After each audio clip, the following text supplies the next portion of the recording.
ଶରଧାପାଲି ଗ୍ରାମରେ ବାହୁଡ଼ା ରଥଯାତ୍ରା ଅନୁଷ୍ଠିତ ହୋଇଯାଇଛି।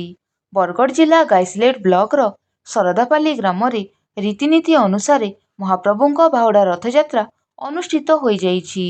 ଏହି ରଥଯାତ୍ରାକୁ ଦେଖିବା ପାଇଁ ଅନେକ ଦୂର ଦୂରାନ୍ତରରୁ ଭକ୍ତମାନେ ଆସିଥାନ୍ତି। ମହାପ୍ରଭୁ ଜଗନ୍ନାଥ, ବଳଭଦ୍ର ଓ ସୁଭଦ୍ରା ଭଉଣୀ ନିଜ ଜନ୍ମବେଦୀରୁ ରତ୍ନବେଦୀକୁ ଲୀଳା ସାରି ଫେରୁଛନ୍ତି।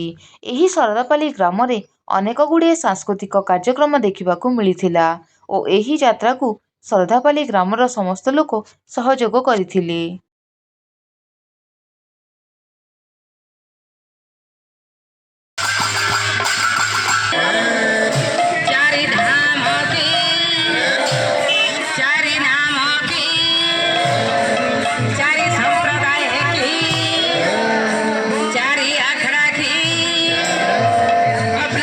महाराज की